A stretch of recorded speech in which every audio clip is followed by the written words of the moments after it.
পুত্রবধূ পালিয়েছে। 850 বছর আগে পালিয়েছিল লক্ষণ সেন, আর রংপুরের মুখে কালি লেপন করে পালিয়ে গেল আপনাদের এই বৌমা। ইতিহাস হয়ে থাকবে। কোরআনের পাখির কয়েকটা কথা আমার মনে পড়ে। উনি বলেছিলেন, জালেমরা এ দেশে ইঁদুরের গর্ত পাবে না, একটাও পাচ্ছে না। ইঁদুরের গর্ত যে পাচ্ছে না তার প্রমাণ হচ্ছে এই যে হাউং আঙ্কেল, কি নাম জানো? আমি কালকে গোয়েন্দা বিভাগের প্রধান যিনি, তার সাথে কথা বলেছি। বলছে, হুজুর ও আছে, আমাদের কাছে আছে, 2-1 দিন পরেই ওরে আমরা ছাড়ব। গর্তে লুকিয়ে আছে, ওরে ছাড়া হবে। গতকালকে এক শয়তান ধরা পড়েছে, ডিবির মশিউর। একেবারে টাটকা নির্ভেজাল একটা শয়তান। নবীজি বলেন, ইকালু লিসাহিবিল কোরআন, কিয়ামতের ময়দানে মহান আল্লাহ কোরআন পড়া মানুষদেরকে বলবেন, পড়। ইকরা, কি বলবেন? ইকরা মানে হ্যাঁ, এটা ক্লাস চলছে। যারা এখানে আছে, কলেজ বিশ্ববিদ্যালয় মাদ্রাসায় পড়া, আমরা জানি অধিকাংশ ক্লাসগুলো হয় সর্বোচ্চ 45 মিনিট। 45 মিনিট ক্লাস হয় এই কারণে, কারণ যারা ক্লাস নেয় বিশ্ববিদ্যালয়ে কলেজে এদের যোগ্যতা নেই, এই জন্য 45 মিনিটে শেষ করে দেয়। অবশ্য ঠিক। আমাদের ভার্সিটিতে একজন ক্লাস নিত, ডক্টর লোকমান স্যার। ওনার যে যোগ্যতা কোরআনের উপরে, হাদিসের উপরে, আমার মনে হয় উনি 45 মিনিট না 45 ঘন্টাও যদি ক্লাস নেয় কেউ মাথা তুলবে না, এত যোগ্যতা আল্লাহ তারে দিয়েছে। কিন্তু 45 মিনিট পরে ঘন্টা বেজে যায়, আর একজন আসে। কেন? বিজ্ঞান এই মাথা নিয়ে গবেষণা করে চালিয়েছে যে এখানে যে সমস্ত সিস্টেমগুলো আল্লাহ দিয়ে রেখেছে, মানুষের কথা রিসিভ করার জন্য একটা জায়গা আছে, অক্সিপিটাল লব বলা হয়। এই জায়গাতে মানুষের কথাগুলো ধরে ক্যাচ করে রেখে দেয়। সর্বোচ্চ 45 মিনিট কথা বলার পরে মানুষের এই জায়গা, এখান থেকে আগেরটা আবার মুছে যায়, নতুন করে যেটা বলবেন ওইটা যোগ হয়। এই জন্য 45 মিনিটের পরে ক্লাস নেওয়া ঠিক না, কারণ ক্লাস একটা গুরুত্বপূর্ণ জিনিস। বিশ্ববিদ্যালয়ে যারা ক্লাস নেয় 1 ঘন্টা 45 মিনিট, তারা কমপক্ষে 20 ঘন্টা পড়াশোনা করা লাগে। আগে 40-50টা বইয়ের রেফারেন্স আগে দেওয়া লাগে, নয়তো যারা সামনে বসে আছে আমাদের মতো শ্রোতা তো না, সব ওখানে মেধাবী ছাত্রছাত্রী বসে থাকে। এই জন্য বলছি, এটা যেহেতু ক্লাস চলছে, ক্লাসের মতো আপনি অ্যাক্টিভ থাকবেন। এদিক ওদিকে তাকানো, মোবাইল টেপা, ছবি তোলা সব বন্ধ করে দিন। আমি কয়েকদিন আগে মালয়েশিয়া ছিলাম, আজহারি ভাই ওখানে যে ক্লাসগুলো নেয়, তাফসির মাহফিলে, ওয়াজ মাহফিলে, এই ক্লাসগুলো 45 মিনিট 50 মিনিট করে উনি নেয়, সব অ্যাক্টিভ ভাবে। মোবাইল কারো থাকলে বন্ধ করে রাখবেন, ছবি তোলা, এদিক ওদিকে তাকানো সব বন্ধ। কারণ এখানে যে কথা হবে এর চাইতে গুরুত্বপূর্ণ কথা পৃথিবীতে আর নেই। বলেন, আমি যে শব্দ বললাম, কিয়ামতে আল্লাহ সাহেবে কোরআন যারা, তাদেরকে বলবেন পড়। কে বলবেন বলেন তো? কার সামনে বলেন না কেন? আল্লাহ নিজের সামনে দাঁড় করাবেন, বলবেন পড়। ইকরা, ইকরা কি?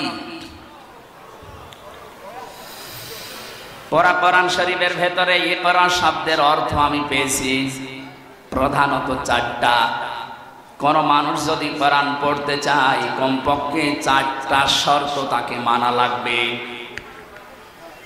আল্লাযীনা আতাইনাহুমুল কিতাবা ইয়াতলুনাহু হাক্কা তিলাওয়াতি উলাইকা ইউমিনুনা বিহি ওয়া মান ইয়াকফুর বিহি ফাউলাইকা হুমুল খাসিরুন। সূরা বাকারা 121 নম্বর আয়াতে আছে, আল্লাহ পাক বলেন, যাদেরকে আমি এই কিতাব কোরআনে কারীম দিয়েছি, তারা তেলাওয়াত করলে কিতাবকে হক আদায় করে তেলাওয়াত করে। কি আদায় করে? তাহলে কোরআন যারা পড়বে তারা যেন হক আদায় করে পড়ে। উলাইকা ইউমিনুনা বিহি, আর এই মানুষগুলো, এই যে আল্লাহ পাক মনে হচ্ছে তার কুদরতের আঙ্গুল এইভাবে ইঙ্গিত দিয়ে, ইশারা দিয়ে জানিয়েছে, রংপুরের পার্বতীপুরে এই মানুষগুলো যারা এখন শুনছে পড়ছে। আমরা এখন আল্লাহর কুদরতি হাতের নিচে আছি, উনি যেন আমাদেরকে ইঙ্গিত দিচ্ছে যে এই মানুষগুলো উলাইকা ইউমিনুনা বি, এরাই আমার কোরআনে বিশ্বাসী। ওমা ইয়াকফুর বিহি, এখন যে ব্যাখ্যাটা বলবো এর ভেতরে যদি আপনার পড়া না মেলে, ফাউলাইকা হুমুল খাসিরুন, ওই মানুষটা আমার কোরআনে বিশ্বাসও করে না, তারা ক্ষতিগ্রস্ত। বলেন নাউজুবিল্লাহ। শিক্ষিত মানুষ যারা আছেন এবার মিলাবেন, কোরআন যদি কেউ হক আদায় করে পড়ে সে আল্লাহর কোরআনে বিশ্বাসী, হক আদায় করে না পড়লে সে আল্লাহর কোরআনে বিশ্বাসী না। কোরআন যারা বিশ্বাস করে না তারা কাফের। এই কথা বলছেন কেন? চারটা শর্তের প্রথম হচ্ছে আপনাকে তেলাওয়াত করা লাগবে শুদ্ধ করে।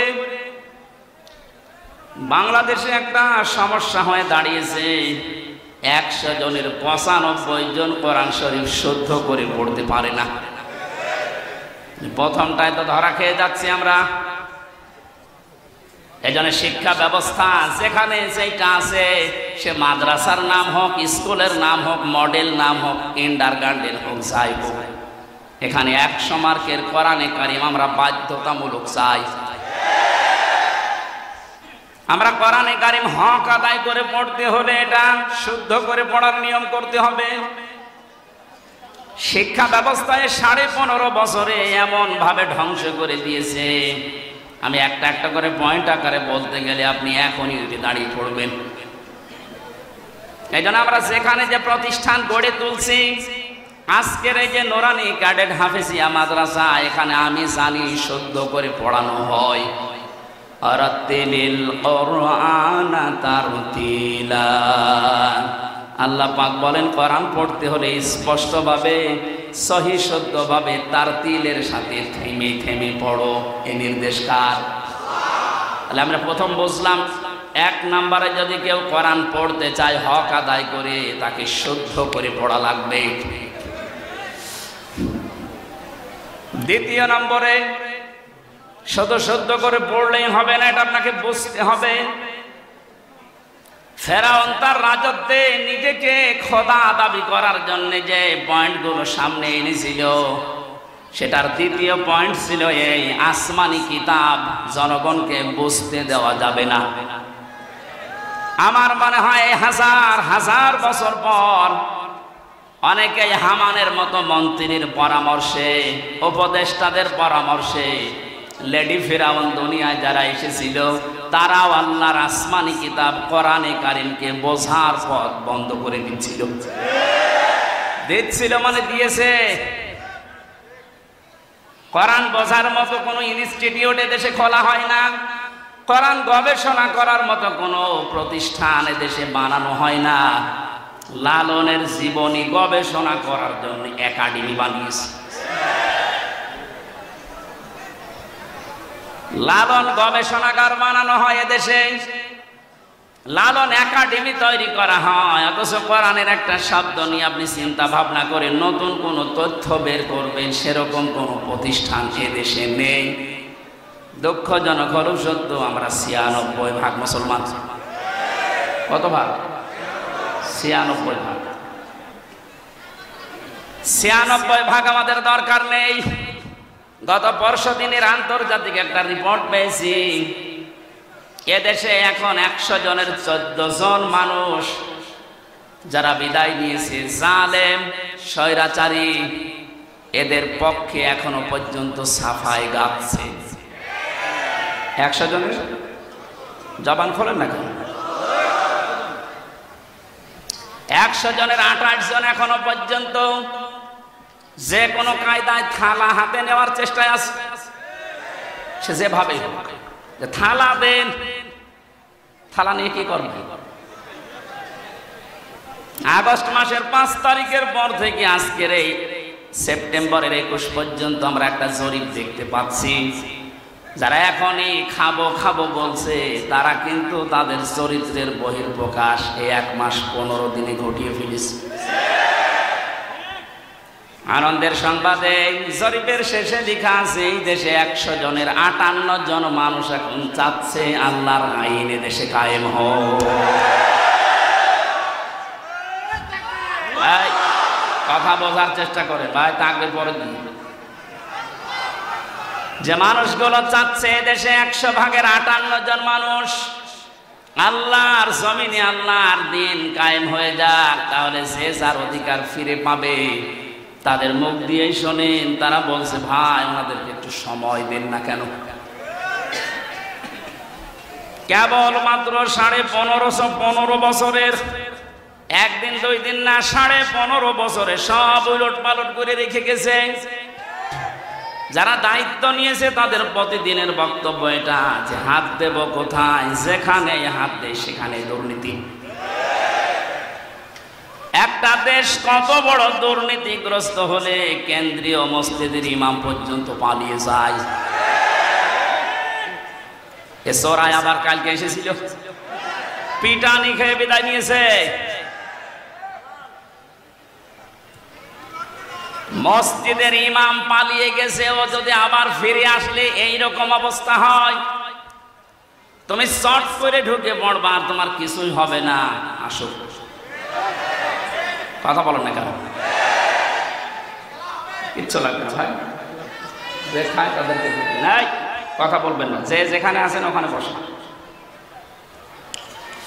এক লোক বিবাহ করার পরে বাসর রাতে স্ত্রী রেখে একটু বাইরে গেছে। দাদি শাশুড়ি এসে বলছে কি গো, আমার পুতি চাই। বউ বলছে দাদি শাশুড়ি আপনি দোয়া করেন, আপনাকে সংবাদ আমি দেব। কিছুক্ষণ পরে শাশুড়ি এসে বলছে কি গো বৌমা, আমার নাতি চাই। বলছে মা আপনি দোয়া করেন। কিছুক্ষণ পরে ননদ আর দেবর এসে বলছে ভাবি তুমি যাই করো আমাদের কিন্তু ভাতিজা চাই। ভাবি বলছে তোমরা দোয়া করো, আমার সময় দাও।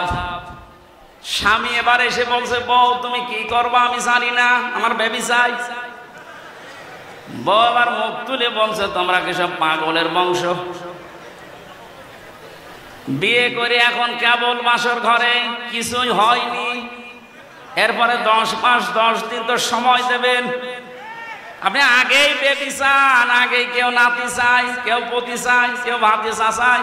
আমি কি ডাউনলোড করে নিয়ে আসবো? আমার সময় দেবেন না। 15.5 বছর কি করেছে আপনি জানেন? একটা চেয়ারও দুর্নীতির বাইরে নেই। যেটারে মনে করতাম না এটা আল্লাহওয়ালা মানুষ দরবেশ, ওইটা আরো বড় খারাপ। দাড়ি কেটে নম হয়ে গেছে। সর্বোচ্চ দুর্নীতি এই লোকটার 36,000 কোটি টাকা, আপনি কল্পনায় আনতে পারবেন না।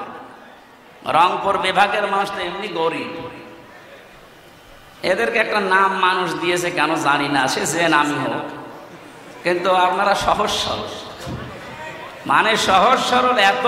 আজকে গাড়ি নিয়ে আসার সময় হরেন দিচ্ছি, ও তাকিয়ে দেখ একটু সরিয়ে যাবে তো, মানে এত সহজ সরল হলে পারা যায়। গার উপরে যে গাড়ি উঠে পড়বে না, আগে দেখে নিচ্ছে হুজুরের গাড়ি বলে একটু সাইড সাইড। আমার মনে হয় অন্যের গাড়ি হলে আগে দেখে দাঁড়িয়ে থাকতো যে নেন আমার গায়ে ধাক্কা মারে। একদিকে আপনারা গরিব আর একদিকে সহজ সরল। নবীজি জানিয়েছেন ধনীদের চাইতে গরিব মানুষ 500 বছর আগে জান্নাতে যাবে। এই হিসাবে বলা যায় যে চাচা জান্নাতে আছে নাকি?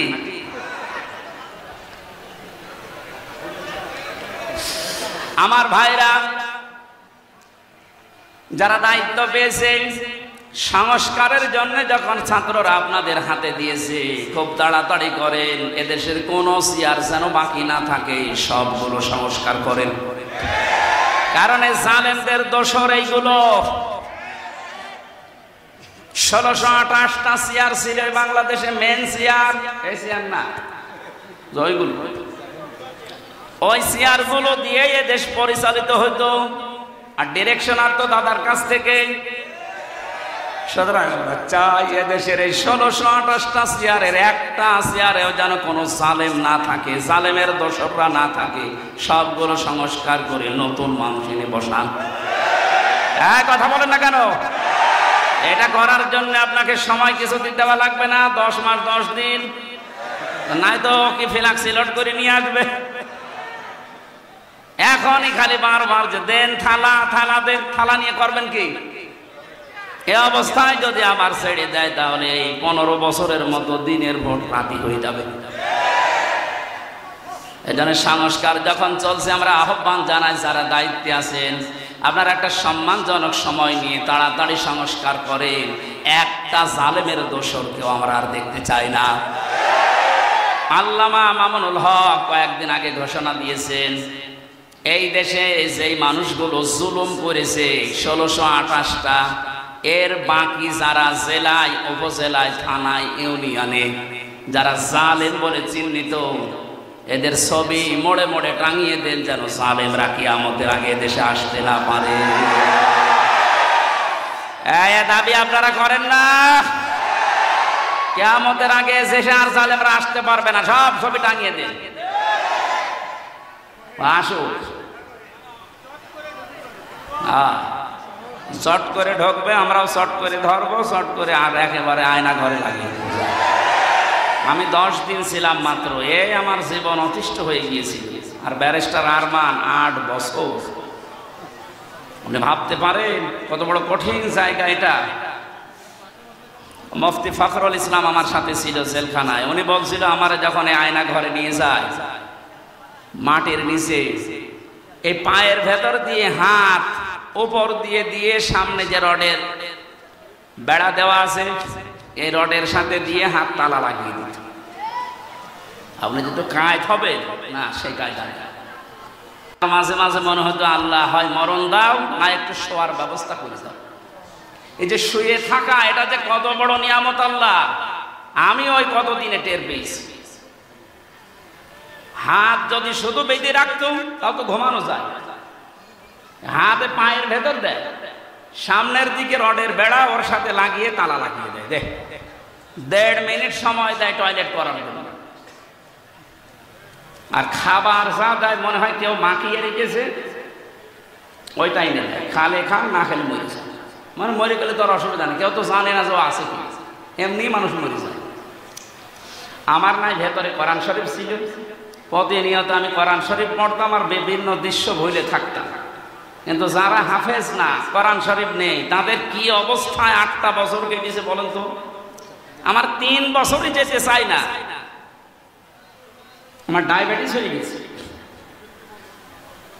অথচ আমার শরীর চলে না।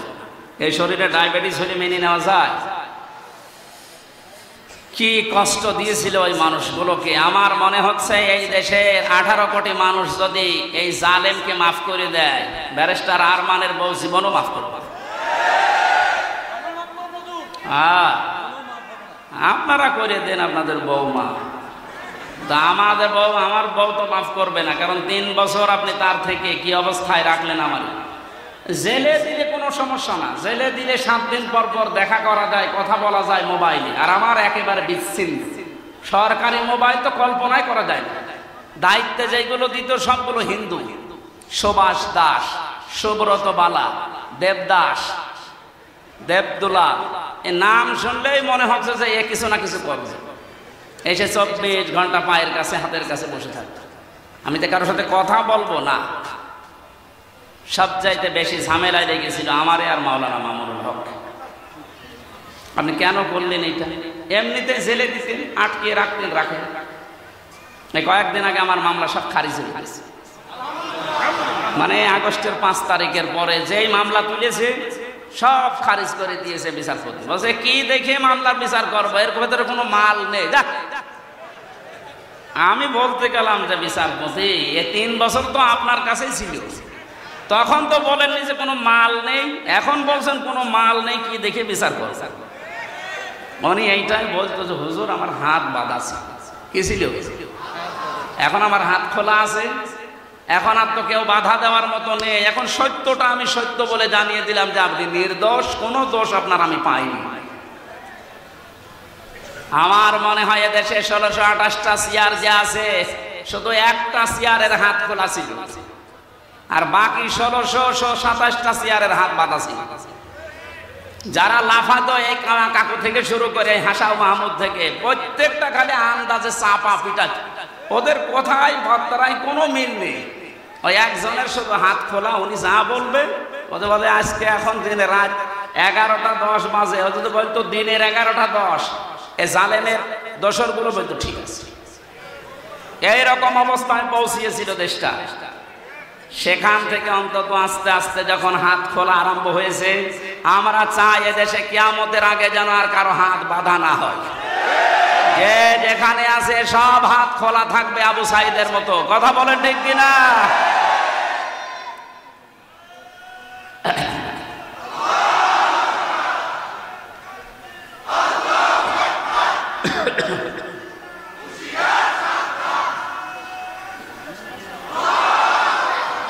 দরুদ পড়ছি, সালাম পাঠাচ্ছি আমাদের নবী মুহাম্মদুর রাসূলুল্লাহ সাল্লাল্লাহু আলাইহি ওয়াসাল্লামের প্রতি। তার প্রথম শব্দ ছিল কিয়ামতের দিন আল্লাহ মানুষকে বলবেন পড়।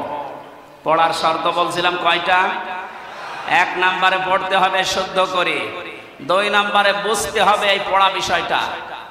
আমি ছোটবেলায় যখন 9-10 পড়তাম, ওই সময় একটা ছেলে পড়াতাম কুষ্টিয়াতে। একটা ছেলে আমার কাছে পড়ে, আমাদের ছোট নদী চলে বাঁকে বাঁকে। আমি বললাম এটা মুখস্থ করে আমার সোনা বাঁকাই। আমার বলছে হুজুর এই যে আমাদের ময়াকার দয়কার র একটা শব্দ লিখতে 4টা অক্ষর কেন লাগে এটা আপনি বলেন, তারপরে আমি ছোট নদী পড়বো। হ্যাঁ, আমি জানি না একটা শব্দ লিখতে, বাক্য লিখতে যে 4টা অক্ষর লাগে আমি তো জানি না।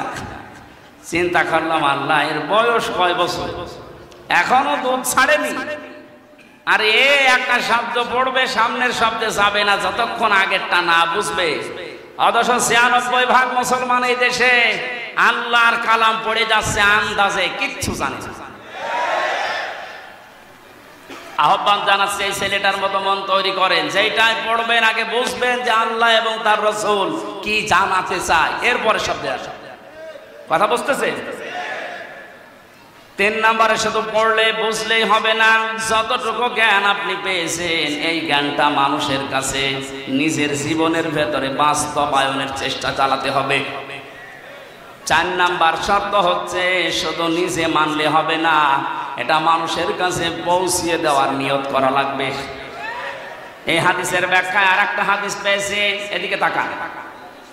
আন আবি হুরায়রা রাদিয়াল্লাহু তাআলা আনহু قال قال النبي সাল্লাল্লাহু আলাইহি ওয়াসাল্লাম, নবীজি বলেন বাল্লিগু আন্নি ওয়ালাউ আয়া, তোমরা যদি একটা বাক্য জেনে থাকো ওটা মানুষের কাছে পৌঁছিয়ে দাও।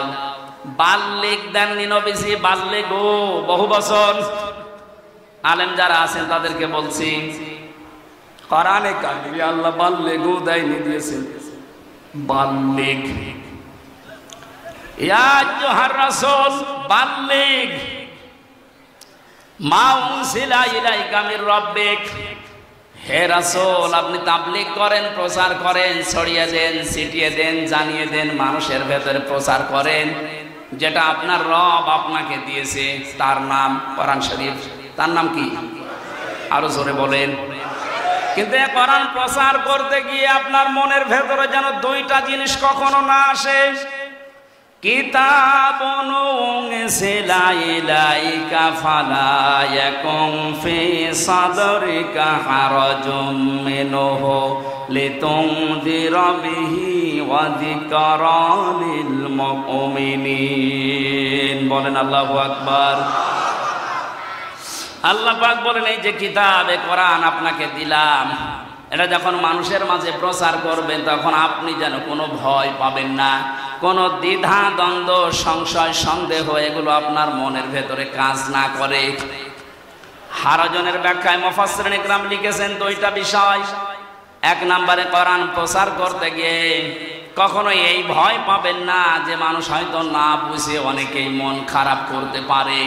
এরকম মানুষ দেশে আছে না?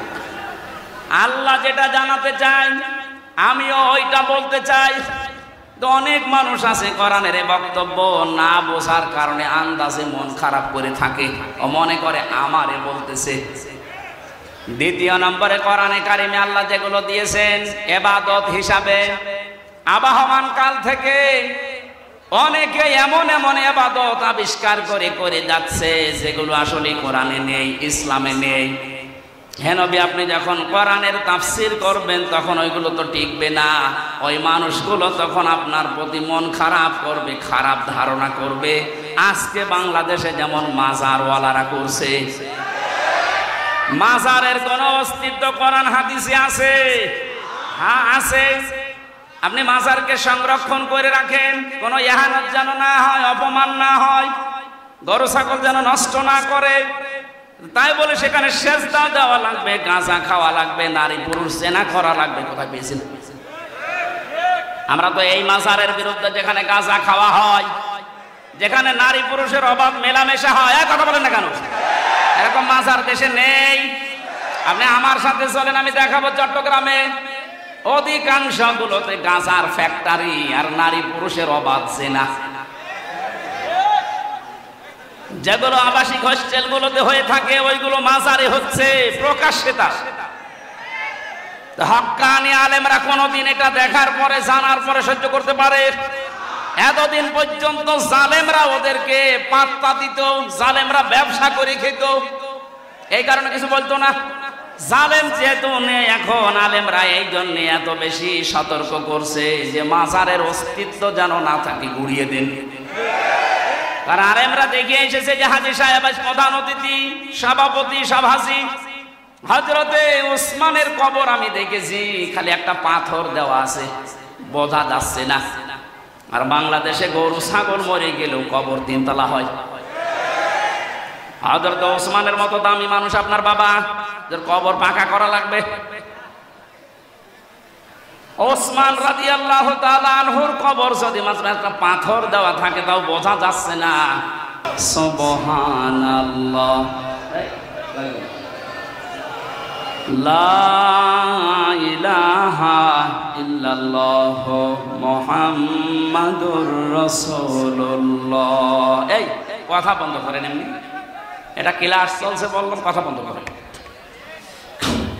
তাহলে বাল্যেগোর আমি ব্যাখ্যা করছিলাম যে বাল্যেগ না দিয়ে আল্লাহর নবী বাল্যেগও দিয়েছেন। এটা শুধু আমির হামজার কাজ না, যে যতটুকু জানবে ওইটাই তার প্রচার করা লাগবে, এটা ফরজ মনে করি। বাংলাদেশে দায়িত্ব যদি যিনি ছিলেন পালিয়েছে তিনি সহ যে সেখানে আমরা আছি মুসলমান যারা দাবি করি, প্রত্যেকে নবীর এই কথাকে যদি ফরজ মনে করে পালন করতে পারতাম, এই 15.5 বছরে কোনো কোরআনের মাহফিল বন্ধ হতো না। কারণ সবাই আমি প্রচার করি, যে যতটুকু জানি বাধা দেবে কে? বাধা দেবে তারও তো প্রচার করা ফরজ। কথা বলে না কেন?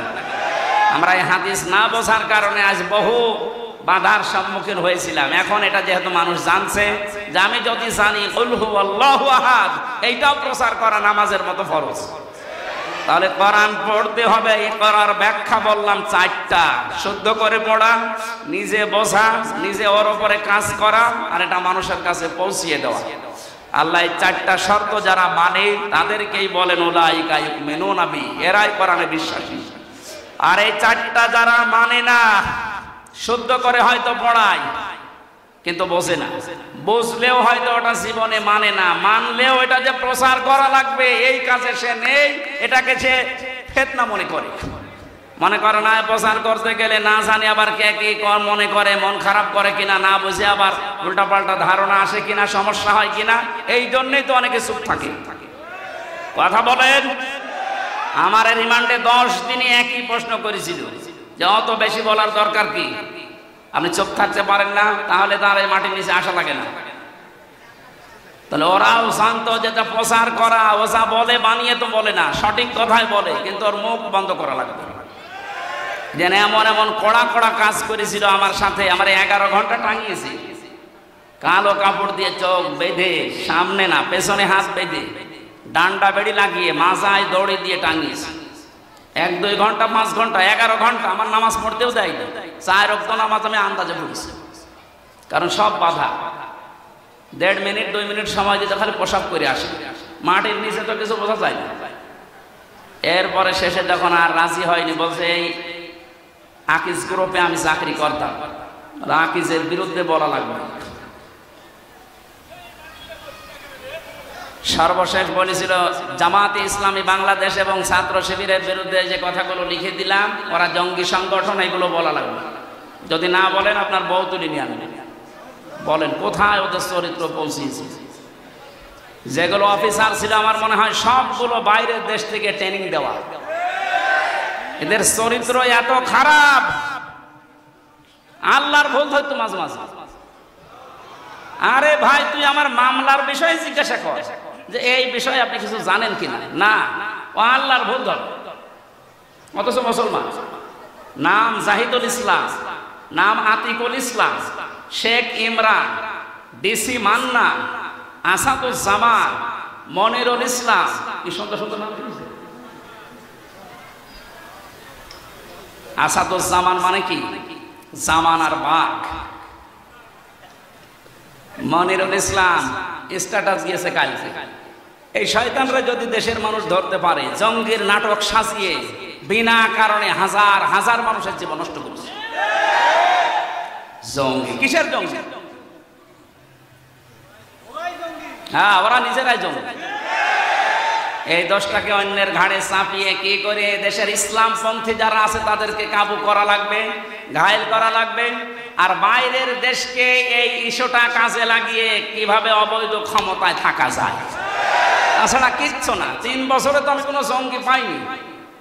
কয়েকজন আছে জেলখানা একটু উগ্র, জঙ্গি না। জঙ্গি কোথায় পাচ্ছেন? দেশে কিছু উগ্র মানুষ আছে, এই মানুষগুলোকে জঙ্গি বলে বাইরের দেশকে দেখায় যে দেশে আছে। আমরা যদি না থাকি এ দেশ জাহান্নাম হয়ে যাবে। তোমরা থেকে কি করেছো? খালি টাকা পাচার করেছো। টাকাগুলো সব ফেরত নিয়ে আসা হবে। এ দাবি আপনি করেন না? কারো টাকা বাইরে না থাকবে, সব টাকা ফেরত নিয়ে আসা হবে। যারা টাকা আনতে পারবে না তাদের বউ ছেলে মেয়ে সব রাষ্ট্রের কাজে লাগানো হবে।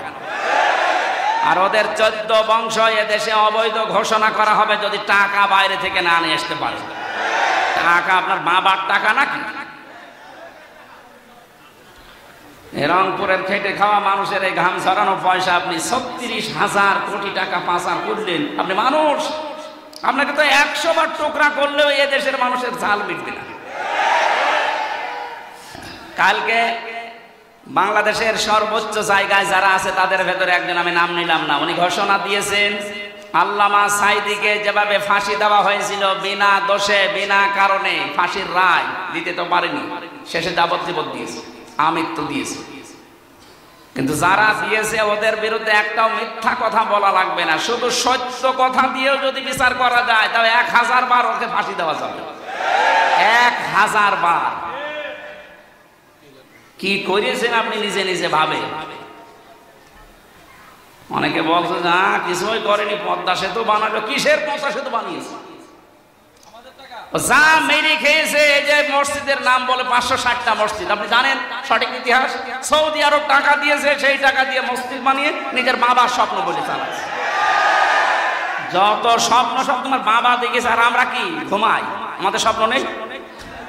কোরআনের পাখির যে স্বপ্ন ছিল ওই স্বপ্ন এখন বাস্তবে রূপ আসতেছে ইনশাআল্লাহ। যখন 100 জনের 58 জন চাচ্ছে, আর কিছুদিন যেতে দেন এই দেশের 100 জনের 100 জন মানুষই চাইবে আল্লাহর কোরআন দিয়ে দেশ চলবে। কারণ 53 বছর তো আমরা দেখলাম, একটু শোনেন, 53 বছরে বাবা চালিয়েছে, স্বামী চালিয়েছে, চাচা চালিয়েছে, ভাবি চালিয়েছে, বোনও চালিয়েছে, বাবু চালায়নি। আমরা দেখলাম কি হয়। এখন শুধু বাকি আছে আল্লাহর এই কোরআন দিয়ে দেশ চললে কেমন দেখা যায়, এটা আমরা দেখতে চাই। এই কথা বলেন না কেন? এটা দেখতে চাই না? এটা দেখবেন। এটা যদি কায়েম হয় তখন বুঝবেন যে কেমন সুন্দরভাবে দেশ চলছে। কেউ না খেয়ে থাকবেন ইনশাআল্লাহ। আমরা যতটুকু আশা পাচ্ছি, দেখতে পাচ্ছি ভরসার জায়গা, এদেশের মানুষ যদি আর কয়েক % বেড়ে যায়, আর বাড়বে আমি ইচ্ছা করে আশা করছি। কারণ কয়েকদিন আগে 10 জন মুসলমান হয়ে গেল দিনাজপুর, এর আগে 2 জন চুয়াডাঙ্গা, এর আগে 1 জন গাইবান্ধা, এর আগে 1 জন এই চট্টগ্রামের কি লালদিঘি। হতে আছে অমুসলিমরা, আর মুসলমানরা তো একেবারে ছোট সালেম আর মাঝারি সালেম ফিরে আসতেছে। কারণ বড়গুলো তো সব তালিকা করা, ও আসবে না। আমার কুষ্টিয়ার যে 2 জন ছিল তালিকা, কোথায় যে পালিয়েছে, ওর বাড়ির ইট পর্যন্ত মানুষ খুলে নিয়ে চলে গেছে, পায়খানার প্যানও খুলে নিয়ে যা। আমার মাঝে মাঝে মনে হয় আবু জেহেলের বাড়ি যদি পায়খানা হতে পারে, কারণ ও ওখানে বসে বসে সলা পরামর্শ করছে নবীর বিরুদ্ধে, ইসলামের বিরুদ্ধে। কথা বলে না কেন? এই জন্য আল্লাহ ওই জায়গাটাকে অভিশপ্ত করে দিয়েছে। ওই জায়গাটাও এখন ইন্টারন্যাশনাল পায়খানা। আমি হজে যখন উপর দিয়ে ঘুরছিলাম, আমার পেটে ব্যথা করছে। হঠাৎ ওই জায়গায় গেলাম, যে দাঁড়িয়ে আছে এক পুলিশকে বলছি, হে ভাই, আমার তো পেটে ব্যথা করছে, এতক্ষণ তো ভালোই ছিলাম। আমারে বলছে, ইয়া হাজি হজ্জা তাই না বিলাদ। হাজি দেশ কোথায়? যেহেতু মেন বাংলাদেশ, আমি বাংলাদেশ থেকে এসেছি। আমার বলছে, আপনি জানেন না এটা কোন জায়গা? না তো। আবু সাহেলের বাড়ি। আপনি এখনো পায়খানা না করে দাঁড়িয়ে আছেন, তাড়াতাড়ি ওই কাজ করে দেখে আমার পেটের ব্যথা ভালো হয়ে গেছে। তার মানে আল্লাহ আমাকে বোঝাতে চাইছে যে হামজা, এত লক্ষ টাকা খরচ করে আসলি আর ওই শয়তানের মুখে পায়খানা না করে চলে যাবা, তাড়াতাড়ি করে। কাবার পাশে ওর বাড়ি, এত দামি জায়গা, শুধু ইসলামের বিরুদ্ধে অবস্থান নিয়ে জালেমের থাকার জায়গা যদি আল্লাহ গজবের জায়গা বানিয়ে দেয়, এ বাংলাদেশেও যে সমস্ত জায়গায় বসে বসে আলেমদের বিরুদ্ধে, ইসলামের বিরুদ্ধে ষড়যন্ত্র করত, ওই জায়গাগুলো জাতীয় পায়খানা বানানো। আমার কে বললাম বুঝে বলছেন তো ঠিক নাকি আন্দাজে? আবু সাহেলের বাড়ির সাথে এ বাড়ির যাদের মিল আছে, সে যে নম্বরই হোক, এই নম্বরগুলো আমরা পায়খানা বানাতে চাই। সারা বিশ্বের মানুষ দেশ দেখতে আসবে আর জানবে যে এই জায়গায় গেলে পেটে ব্যথা হবে। কথা বলে না কেন? কারণ এই গজবের জায়গাগুলো, যেখানে ইসলামের বিরুদ্ধে ষড়যন্ত্র হয়তো বসে বসে দুর্বিসন্ধি করতো, কি করে আলেমদের ফাঁসি দেওয়া যায়, কি করে আলেমদের আটক করে রাখা যায়। মামলাটা আমার 31 বার উঠেছিল, জামিন দেয়নি। অথচ সালেম চলে যাওয়ার পরেই মামলা তুলেছি, কোনো কিচ্ছু নেই, একবারে খালাস করে দিয়েছি। তার মানে ওর হাত ছিল। বিচারপতি বারবার বলতো, আমার কাছে কেন আসে? হাইকোর্টের বিচারপতি বলছে, আমার কাছে কেন আসে? আমার হাত বাঁধা। উপর থেকে যতক্ষণ পর্যন্ত আল্লাহর ওই ওলি সিগন্যাল না দেবে, কিছুই করার নেই। কোথায় ছিলাম আমরা? বিচার ব্যবস্থাকে কোথায় পৌঁছিয়ে দিয়েছি। আজকে প্রধান বিচারপতি যে কথাগুলো জানিয়েছে, আমার মনে হয় এই কথাগুলো বাংলাদেশে অতি শীঘ্র, অতি দ্রুত কার্যকারী করা দরকার। তাহলে ন্যায় বিচার এদেশে কায়েম হবে ইনশাআল্লাহ। যারা দায়িত্বে আছে, আল্লাহ তাদেরকে অমরের মতো যেন বানিয়ে দেন, বলেন আমিন। আমরা হাদিসের এখনো 5-6টা শব্দ ছিল সামনে। অরাত্তিল কামা কুনতা তুরাত্তিল ফিদ দুনিয়া, এই শব্দগুলোর ব্যাখ্যা আপনারা আশপাশে যারা আলেম আছে এনাদের কাছে জেনে নিয়ে আমরা তাফসীরুল কোরআন মাহফিলে প্রবেশ করছি। সূরা নসর, কোন সূরা? বলেন বলেন, নসর না নাসর? নুন সোয়াজ র।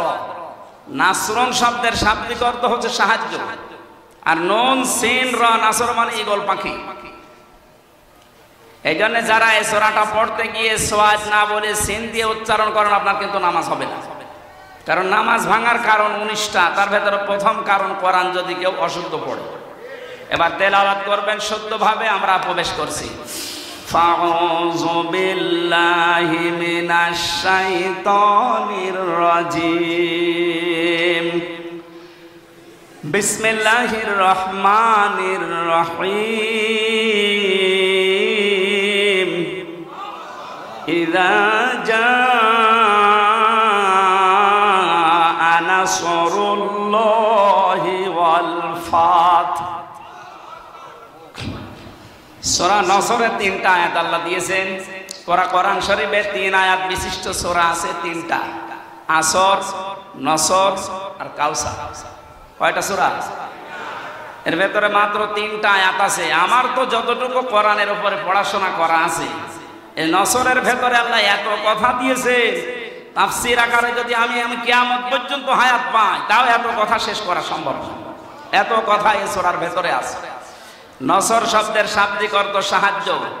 আল্লাহ বলেন, যখন আসবে আমার সাহায্য, তখন আপনি বিজয় দেখতে পাবেন। তাহলে বিজয় আসার শর্ত সাহায্য। বিজয় আসার শর্ত কি? এই 15.5 বছর পরে যে বিজয় এসেছে, এটা আল্লাহর সাহায্যে এসেছে। মাধ্যম বৈষম্য বিরোধী ছাত্র আন্দোলনে যারা জীবন দিল, এরা মাধ্যম। আর যারা 2700 এখনো হাসপাতালের বেডে কাতরাচ্ছে, আমরা এদেশের দায়িত্বে এখন যারা আছেন তাদেরকে আহ্বান জানাচ্ছি, বাংলাদেশে এখনো যারা হাসপাতালে কাতরায়, বিশেষ করে স্বাধীনতায় এই যুদ্ধে যারা আহত হয়েছে, প্রত্যেককেই যেন পুনর্বাসন করা হয় তা সঠিকভাবে এবং স্থায়ীভাবে। কথা বলেন ঠিক কিনা? এরা জীবন্ত শহীদ, কারো চোখ নেই, কারো পা নেই। আমি কুষ্টিয়া হাসপাতালে এই 6 তারিখে গিয়েছিলাম দেখার জন্য। 5 তারিখে স্বাধীন হয়েছে, 6 তারিখে সকালে গিয়ে দেখি একজনের অন্ডকোষ উড়ে গেছে, একজনের চোখ উড়ে গেছে। আমার যতটুকু সমর্থ ছিল আমার বাবা, আমি নিজের পক্ষ থেকে বাড়ি বাড়িগুলো ওই শহীদদের বাড়িকে সাহায্য করে এসেছি। রাষ্ট্রকে আহ্বান জানাচ্ছে আপনারা এগিয়ে আসেন। এই দরবেশের টাকা এবং এই জালেম জালেমাদের টাকা পয়সা সবগুলো বাজেয়াপ্ত করে এদের পেছনে খরচ করে। আমার ভাইরা, এজন্য যে বিজয় আমরা পেয়েছি এটা আল্লাহর সাহায্যে, তাছাড়া সম্ভব ছিল না। 15.5 বছর এদেশে বহু মানুষ চেষ্টা চালিয়েছে, পারে নাই। আমার মনে হচ্ছে আবু সাইদ, মুগ্ধ, রায়হান, ইয়ামিন সহ এই ছেলে মেয়েদেরকে আমার আল্লাহ পাক এই দেশে আবাবিল পাখির মতো পাঠিয়েছে। ইযা জাআ নাসরুল্লাহি ওয়াল ফাত, যখন আসবে আল্লাহর সাহায্য, হে নবী আপনি বিজয় দেখতে পাবেন। আর বিজয় যখন আসবে, যে 7টা জিনিস পর পর দেখা যাবে, তার 1 নম্বরে অরাআইতান নাসা ইয়াদখুলুনা ফি দীনিল্লাহি আফওয়াজা, আপনি দেখতে পাবেন দলে দলে পালে পালে মানুষ ইসলামে প্রবেশ করছে। কোথায়? বলেন বলেন। এই সুযোগটাকে যেন অন্যদিকে না নিয়ে যায়। এই জন্য ফরিদপুর থেকে শুরু করে এই যে পঞ্চগড়ে অনেকে এখন কাজে লেগে পড়েছে বিভিন্ন মিশনারির নাম দিয়ে। সাদা পোশাকে তারা আসতেছে, নারী আর পুরুষ সবার পোশাক সাদা। ওরা এখন খ্রিস্টান ধর্মের নাম না, ঈসাই ধর্মের নাম দিয়ে মানুষদেরকে ওই ধর্মে নিয়ে যেতে চেষ্টা চালাচ্ছে। এটা বিজয়ের বিপক্ষের অবস্থান। বিজয় আসলে আপনি দেখতে পাবেন দলে দলে মানুষ পালে পালে ইসলামে আসবে, খ্রিস্টান ধর্মে আসবে, হিন্দু ধর্মে আসবে, ইহুদি ধর্মে আসবে। এরকম কোন কথা আল্লাহ পাক ঘোষণা দেননি। সুতরাং যারা এগুলো করছে আপনাদের মতলব অন্যদিকে। আমি কথা বোঝাতে পারিনি, নিচে নামা যাচ্ছে না, সমস্যা আছে। সুতরাং এগুলো যারা করছেন আপনারা থামবেন। এ দেশের বিজয় মুসলমানেরা যখন এনে দিয়েছে, আল্লাহ যেটা জানাতে চাই দলে দলে পালে পালো মানুষ ইসলামে আসবে, এইটাই আমরা দেখতে চাই, অন্য কিছু না। সুতরাং ইহুদি, খ্রিস্টান, কাদিয়ানি, অন্যান্য যত নাম নিয়ে মানুষদেরকে ইসলাম থেকে বের করার চেষ্টা চালাচ্ছেন, এদেশের মুসলমানেরা এখনো বুঝে উঠতে পারেনি। যদি বুঝে উঠতে পারে, মাটি তলা পায়ের নিচে কিন্তু মাটি থাকতে দেবে না। কথা বলেন। আমরা আপনাদেরকে আহ্বান জানালাম, আপনারা থামবেন। যারা অন্য ধর্মের প্রচার করছেন, 96% মুসলমানের দেশে ইসলাম থাকবে, অন্য কিছু না। অন্য যারা থাকবে জিজিয়া দিয়ে থাকবে। কথা বলে না। আপনারা যদি বসবাস করতে চান, হ্যাঁ ওয়েলকাম, স্বাগতম জানাচ্ছি, নিরাপত্তা দিয়ে রাখা হবে, কিন্তু নিজেদের ধর্ম ইসলামের উপরে চাপিয়ে দেবেন না। কারণ আল্লাহর সাহায্য যখন আসে তখন বিজয় আসে। এই আয়াত অনুযায়ী আমরা দেখতে পাচ্ছি বিজয় আসার প্রথম কাজ, মানুষ আসবে ইসলামে। কোথায়? আফওয়াজা শব্দের শাব্দিক অর্থ আলেম যারা আছে জিজ্ঞাসা করেন তো। দলে দলে পালে পালে মানুষ ইসলামে আসবে, এর প্রমাণিত এই যে দিনাজপুরের 10 জন মুসলমান হয়ে গেল। তা আপনি আবার কোত্থেকে কি ঈসাই ধর্ম নিয়ে আসতেছেন? এবার আসেন তো শব্দের দিকে তাকাই। আল্লাহ পাক বলেন, হে নবী আপনি দেখতে পাবেন মানুষগুলো দলে দলে পালে পালে প্রবেশ করছে ফি দীনিল্লাহ, আল্লাহর দ্বীনে। কার দিন বলেন তো? দিন কার? আরো জোরে। আমাদের নাকি দিন? দিন আল্লাহর, আমরা হচ্ছে দিনের খাদেম, কামলা। লেবার, মনীষ, পাট যাই বলেন, সার্ভেন্ট, ভিত্ত, আমরা কেউ এ দেশে দিনের মালিক না, আমরা সবাই দিনের খাদেম। দিনের খাদেমে কথা বলতে লজ্জা হয়, শরম লাগে, নিজেকে ছোট মনে হয়। আরে বিশ্ব নবী ছিলেন দিনের খাদেম। প্রচার করতে গিয়ে যখন কাফেরেরা পাথর দিয়ে আঘাত করত, ঢেকে ফেলতেন মারতে মারতে, হযরতে জিবরাইল এসে যখন পাথরগুলো সরিয়ে ফেলেন, নবীজি আহত অবস্থায়, ক্ষত বিক্ষত অবস্থায়, কথা বলতে পারেন না, এমন কঠিন অবস্থায় বলতেন, ইয়া আখি জিবরাইল, হে ভাই জিবরাইল, আমার কাজটা সকালবেলা থেকে কি, অন্য কোন কাজ আছে আমার? ফেরেশতা জিবরাইল বলতেন, ইয়া রাসূলুল্লাহ, আল্লাহ পাক আমাকে জানাতে চেয়েছেন, বলতে বলেছেন এই কথা যে সকালবেলা থেকে আপনার কাজ এই দিনের খেদমত করা, কারণ দিন প্রচারের জন্য দিনের খাদেম হিসাবে আল্লাহ আপনাকে পাঠিয়েছেন। দিনের মালিক নবীজিও না, দিনের খাদেম ছিলেন তিনি। আমরাও দিনের খাদেম। বাস্তবতা এবার সামনে নিয়ে আসছি আমরা। আজ 53 বছরে দিনের খেদমত করছে এদেশের অনেক মুসলমানেরা, চেষ্টা চালাচ্ছে। দিনের খেদমতের যে সমস্ত পর্যায়গুলো আছে, মানুষকে দিনের দিকে নিয়ে আসা, ডাকা, দিনকে আল্লাহর জমিনে কায়েম করা, যে যেভাবে পারছি আমরা চেষ্টা করছি। কিন্তু দেখতে পাচ্ছি আমাদের এই বাধা দেওয়ার জন্য অনেকে উঠে পড়ে লেগেছে। আজকের মাহফিলের সভাপতি বাবুল সাহেব, উনি যদি বলে আমাদের 10 জনকে যে আপনাদের আমরা কামলা নিলাম, আপনি এই 2 বিঘা জমি ধান লাগিয়ে দেন, আমরা 10 জন মিলে ধান লাগাচ্ছি, বিকাল 5টা পর্যন্ত আমাদের ডিউটি, উনি বিকাল 5টা এসে আমাদের বেতন দিয়ে দেবেন। বিকাল 5টা বাজতে আর মাত্র 10 মিনিট বাকি আছে। 10-12 জন মস্তান মোটর সাইকেল নিয়ে, অস্ত্র নিয়ে এসে বলছে ধান লাগানো যাবে না, যা লাগিয়েছেন সব আমরা তুলে ফেলবো। আমরা যারা কামলা আছি, খাদেম আছি, আমরা যারা লেবার আছি, আমরা বলবো ভাই আপনারা ধান তুলে ফেলবেন, অসুবিধা নেই, কারণ ধানের মালিকও আমরা না, এ জমির মালিকও আমরা না। কথা বলেন কেন? আমাদের একটা উদ্দেশ্য আছে এখানে কাজ করার। উদ্দেশ্যটা হচ্ছে এই জমিন যার, তিনি এখানে নেই, কিন্তু আমরা হচ্ছে পাহারাদার। এ ধান আমরা বহু কষ্ট করে লাগিয়েছি সারাদিন। আপনারা যদি ধান তুলে ফেলতে চান ফেলেন, কিন্তু আর 10 মিনিট পরে, কারণ আর 10 মিনিট পরে মালিক আসবে, আমাদের বেতন দিয়ে দেবে, বেতন নিয়ে আমাদের সংসার চলবে। আপনি যদি এখনই তুলে ফেলেন, এখনো তো 5টা বাজেনি, মালিক এখনো আসেনি, উনি এসে যদি দেখে ধান সব তোলা হয়ে গেছে, আমাদের বেতন দেবে না। কথা বলে না কেন? আরো জরিমানা নিতে পারে যে তোরা থাকতে ধান তুললো কেন।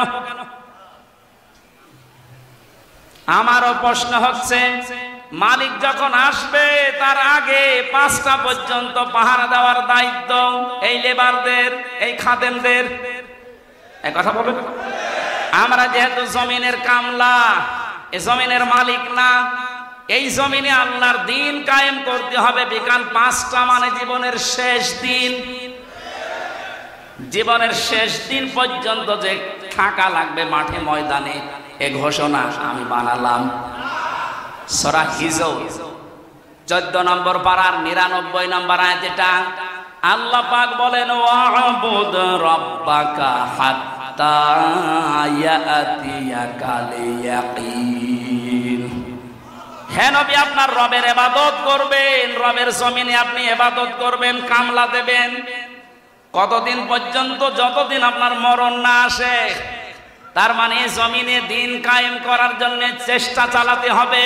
জীবনের শেষ দিন বিকাল 5টা মরণ পর্যন্ত। এর ভেতরে যদি কেউ বাধা দিতে আসেন, ওই ধান তুলে ফেললে যেমন মাস্তানদের সাথে হাতাহাতি হওয়া, কথা কাটাকাটি হওয়া, মারামারি হওয়া, খুন খারাপি হওয়া সম্ভাবনা নেই?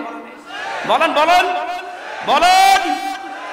সুতরাং এই জমিনেও আমরা বিকাল 5টা পর্যন্ত কাজ করব।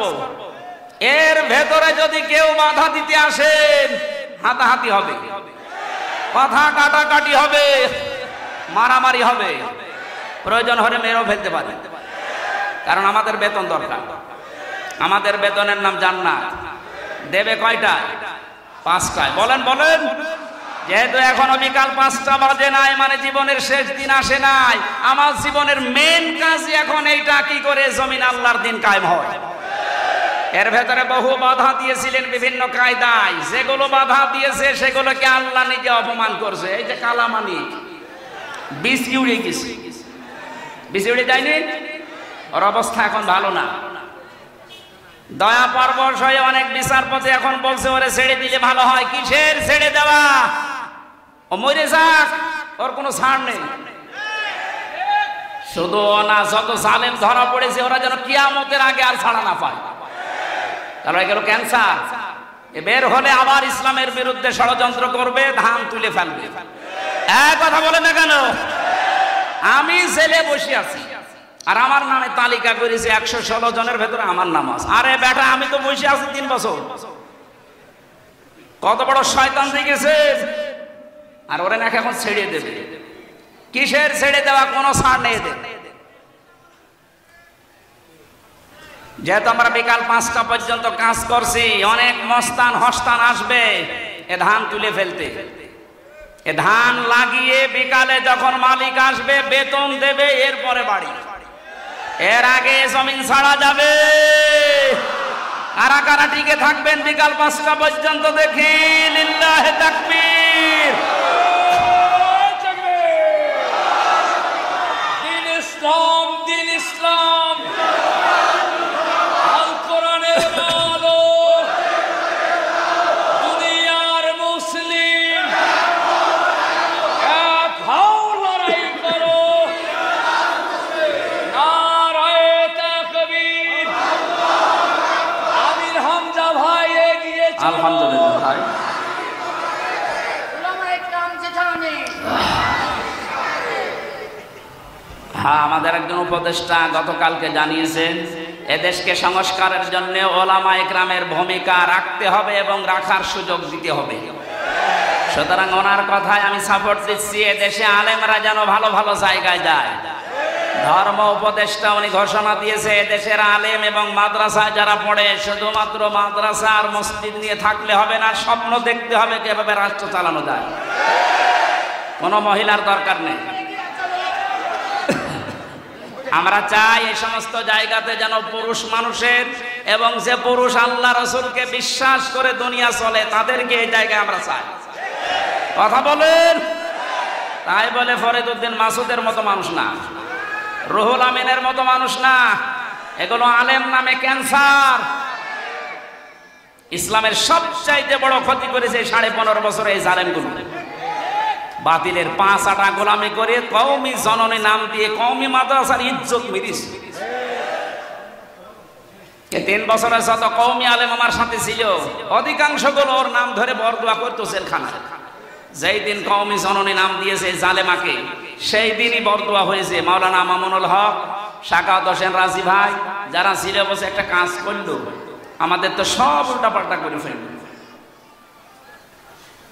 কত বড় মানুষ জালেম হলে একজন আলেম নৌকা মার্কা নিয়ে দাঁড়ায়, বলেন তো? হ্যাঁ, আর সে আবার জোর করে নামাজ পড়াতে আসে, ওর পেছনে নামাজ হয়। যে লোকটা নৌকা মার্কা নিয়ে ভোটে দাঁড়াতে পারে, ওর পেছনে নামাজ হয় কি করে? আমার মনে হয় নৌকা মার্কা না নিয়েও যদি কুকুর মার্কা নিত, তাও অন্তত এটা একটা পদে থাকতো। কি মার্কা নিয়েছে বলেন তো? একটা মার্কা হইল। ইয়াজিদ এই নামটা যেমন গালি হয়ে গেছে, আমার মনে হয় এদেশে অনেকের নাম এখন সামনে কালের আবর্তনে গালি হয়ে যাবে। আপনি যদি হিন্দুকেও বলেন ভাই 5,000 টাকা দেবো, ছেলের নাম ইয়াজিদ রাখেন, বলো এটা নাম হইল তো গালি। কাউকে যদি বলে ইয়াজিদের বাচ্চা, ওই এমনি রেখে যাবে। দেখেন যে সময় আসতেছে, কিছুদিন পরে যাই বলবেন আপনি অমকের বাচ্চা, ওই এমনি রেখে যাবে। বলবে না, আপনি দরকারে আমার কুকুরের বাচ্চা বলেন, তারপরও আমি ওই নামের বাচ্চা হতে রাজি না। মানুষ হয়তো না বুঝে বলতে পারে। কেউ কেউ যদি শোনে বলেন যে কুকুরের বাচ্চা, ওর মাথা গরম হয়ে যাবে। ওরে যদি বলেন বাঘের বাচ্চা, বাঘও তো জানোয়ার, কুকুরও জানোয়ার। ওকে টের পাচ্ছে সুতরাং কালের আবর্তনে আমরা দেখতে পাচ্ছি আপনাদের নামও থাকবে না। 15.5 বছরে যেমন পরিচয় দিতে আমাদের ভয় পেতাম, এই যে অবস্থা 1 মাস 15 দিনে হয়েছে, এখন এদেশে আমার সারা দেশ ঘোরা শেষ, একটা জেলাও আমার বাকি নেই। যা দেখতেছি এদেশের 1 ইঞ্চি জায়গায় দাঁড়িয়ে কেউ কথা বলার সাহস এখন নেই যে আমি এই করি, বলতে পারবে? পিটিয়ে মেরে ফেলবে। আমার বংশের 100 জনের 98 জন ছিল ওই আগস্টের 5 তারিখের পরে বিকাল বেলা আমারে বলছে, বাবাজি আমরা সব জামাতে ইসলামী হয়ে গেছি। হ্যাঁ, জামাতে ইসলাম এতদিন কি করলে? আমি 3টা বছর জেলে পড়ে আছি, কোনোদিন খোঁজও নেই। আরো আমার বাবার কাছে সে টিটকারে দিতে, ভালোই হয়েছে। এখন ঠেলা টের পান আপনি যে হঠাৎ করেই ঘুরে গেলেন। ছোটখাটো এবং মাঝারি ধরনের জালেম যারা সব ফিরে আসতেছে, কারণ এরা জানে যে এদেশে কিয়ামতের আগে অন্তত আর দাঁড় করানো আমাদের সম্ভব না, বুঝে ফেলেছে। এই জন্যই বলছি মোড়ে মোড়ে ছবি টাঙিয়ে দেন, ফেসবুকে দিয়ে দেন যে এগুলো যেন দেশে আসতে না পারে, এলাকায় ঢুকতে না পারে। নূহ আলাইহিস সালামের ওই দোয়াই করছিল, তাদার আলাল আরদি মিনাল কাফিরিনা দাজ্জার, এদের আন্ডা বাচ্চা পর্যন্ত জমিনে থাকতে না পারে, কারণ ওর পেট থেকে যেটা আসবে ওটা ডবল হারামি হবে। সম্মানিত মুসল্লি কিরাম, আমরা আল্লাহর জমিনে আল্লাহর দ্বীনের খাদেম, আমরা কেউ মালিক না। আমরা চেষ্টা করে যাচ্ছি, যদি কায়েম হতে পারে ভালো, না হলেও আমাদের অসুবিধা নেই, আমাদের বেতন আছে। কথা বলেন না কেন? এখন যিনি বাবলু সাহেব, উনি যদি বলেন এই মাস্তানরা যা করবা করো, আমি কিছু বলবো না, যদি সামনাসামনি কিছু না বলে বুঝতে হবে ওনার গোপনে কোনো দুর্বিসন্ধি আছে। কারণ এখন হয়তো কিছু বলছে না, কিন্তু সেই দিন ধরবে, মস্তানদের বাপ বলার সময় দেবে না। আল্লাহ আগস্টের 5 তারিখে যেমন দেয়, কিন্তু এখন সজাগ। এদেশের 100 জনের 86 জন মানুষ এখন সজাগ, 14 জন শুধু একটু ঘরে আছে। এই ঘর কেটে যাবে ইনশাআল্লাহ। যখন পিঠের ওপরে পড়বে তখন ঘর এমনি কেটে যাবে। পড়তেছেও মাঝে মাঝে, এদেরকে দিয়ে জালেমারা একটু মাঝে মাঝে দেখে যে হ্যাঁ ওরা সেই কি আছে কিনা। প্রথমে লাগিয়েছিল অন্য ধর্মের লোকদেরকে, হালে পানি নেই। এরপরে লাগিয়েছে প্রধান বিচারপতিকে দিয়ে একটা কূ তৈরি করে, পারেনি। এরপরে লাগিয়েছে আনসারদের। কিসের আনসার? 42,000 আনসার নিয়োগ হয়েছে, তার ভেতরে 32,000 গোপালগঞ্জ। তা আমরা যে এখনো 63 জেলার লোক আছি, আমরা কি ঘাস কাটছি? সবই যদি ওই জেলার হয়, বাংলাদেশে 63 জেলা জেলা না, পার্সেন্টেজ হিসাবে ভাগ করে দিতে পারেন না? সবগুলো ওখান থেকে। এই জন্যই তো ওরা লেগেছে। এই 17 বছর কোথায় ছিলেন আপনার অধিকার নিয়ে? হঠাৎ এখন শুরু করেছেন। পুলিশ ছাড়া যদি দেশ চলতে পারে, আনসার ছাড়া চলবে এক আদমি। কোনো দরকার নেই, সাদা বিলুপ্ত করে দিন। এই জন্য আমাদের উদ্দেশ্য হচ্ছে দিন কায়েম করা এদেশে। যেহেতু দিন আল্লাহ, আর আমরা সব কামলা, আমরা সব কামলা, খাদেম, লেবার, মনিশ, জন, পাট, সার্ভেন্ট, ভিত্ত যাই বলেন, আমরা চেষ্টা চালাচ্ছি আমাদের বেতনের জন্য। বিকাল 5টায় যখন আল্লাহ আমাদেরকে বেতন দেবে, বলবে যা ওয়াসিফাল্লাযীনা তাকাউ রাব্বাহুম মিনাল জান্নাতি যুমারা। 70,000 গেট তৈরি হবে আমাদেরকে রিসিপশন করার জন্য। আজ এই দেশের নেতা যারা আসে বিভিন্ন জেলাতে, মন্ত্রী, এমপি, তাদের জন্য 8টা, 10টা, 15টা গেট হয়। আল্লাহ আল্লাহ আমরা এমন খাদেম আল্লাহর দ্বীনের 70,000 গেট আল্লাহ বানাবে। আল্লাহ যেন এই ভাগ্য আমাদের কপালে লেখেন, বলেন আমিন। সুতরাং বিজয় আসলে যে সমস্ত কাজ সামনে আসবে তার একটা আরম্ভ হয়ে গেছে। দিন যত যাচ্ছে এদেশে দিন কায়েম হোক, এটা অনেকেই চাচ্ছে। 58 ভাগ যখন হয়ে গেছে, এটা মিথ্যা নয়। ফাসাব্বিহ বিহামদি রাব্বিকা ওয়াস্তাগফির। আমাদের কাজ এখন আল্লাহর কাছে ইস্তেগফার করা, নত হওয়া, বিনয়ী হওয়া, তার কাছে তওবা করে ফিরে আসা। ইন্নাহু কানা তাওয়াবা, অবশ্যই তিনি তওবা কবুলকারী। তওবা কবুল হওয়ার জন্য শর্ত আছে 3টা। কয়টা? বলেন বলেন। 1 নম্বরে অপরাধ করার পরে স্বীকৃতি দেওয়া। আমি সহ যারা এখানে আছি, এই কান লাগান, আমরা প্রত্যেককে আল্লাহর কাছে এখন প্রকাশ্যে স্বীকৃতি দিচ্ছি যে আমরা অপরাধী। বলেন বলেন, আমরা অপরাধী না, আমরা গোপনে না প্রকাশ্যে বলছি আল্লাহ আমরা অপরাধী। 2 নম্বরে আমরা অনুশোচনা করছি, অনুতপ্ত আমরা। 3 নম্বরে জীবনে যা ভুল করেছি ওই ভুলে আর কোনোদিন ফেরত যাব না। আল্লাহ আমাদের তাওবা অবশ্যই কবুল করবেন।